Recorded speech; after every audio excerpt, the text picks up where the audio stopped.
سیدنا صہیب رضی اللہ تعالیٰ کو پر جب ہجرت کرنے کے ارادے سے مکہ سے نکلے، قریش نے کیا کہا کہ اے صہیب رومی رضی اللہ تعالیٰ، یہ جو مال دولت پیسہ اکٹھ کر کے لے کے جا رہے ہو، یہ مکے میں رہ کے کمایا ہے، ہم نہیں دیں گے، یہ شہر کا مال ہے، یہی رہنے دو۔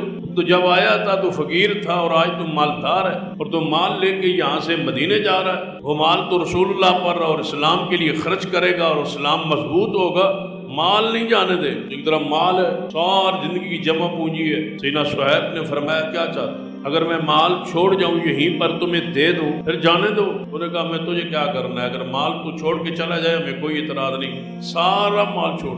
نہ بندہ ڈگمگا جاتا، ہمارے سامنے تو بدی کھانے پڑے ہوتے ہیں، ہم وہ نہیں چھوڑتے، جو ممنوع ہیں، جو حرام ہیں، جو بدی ہیں، ناجائز، ہم وہ چھوڑنے کے لیے تیار نہیں جس کے بغیر ہم زندہ رہ سکتے۔ گھر سے کھا پی کے جاتے ہیں لیکن پھر بھی رسموں میں وہ ساری چیزیں موجود، ہر چیز گھر میں موجود ہے، کھانا پینا رزق مال دولت، لیکن بدعت میں نیچے منہ کر کے بیٹھے ہوتے ہیں، وہ کھا رہے ہو۔ یعنی جہاں کوئی مسئلہ نہیں ہے کہ آپ قائم رہیں سنت پر، وہاں بھی ڈگمگا جائے۔ سیدنا صہیب نے فرمایا مال سارا چھوڑتا ہوں، جانے دو۔ خالی ہاتھ مدینے کی طرف چل پڑے۔ جب رسول اللہ کے پاس پہنچے، ساری بات واقعہ پورا سنایا تو رسول اللہ نے فرمایا صہیب نفع میں رہے ہو، کوئی مسئلہ نقصان نہیں کیا، صحیح فیصلہ کیا، فائدے میں ہو، تو مال چھوڑ آئے ہو، ایمان لے آئے ہو، فائدے میں ہو، ایمان تو بچ گیا ہے، تو پھر تب جا کے خوشخبری ملتی ہے۔ قرآن نے کہا ہے نا ہم حسبتم ان تدخلوا الجنہ، تو یہ گمان کر لیا ہے کہ تم جنت ہمیں داخل ہو جاؤ۔ جو پہلے لوگوں کو تکلیفیں مشکلیں آئیں وہ تمہیں نہیں آئیں گی اور تم جنت میں چلے جاؤ۔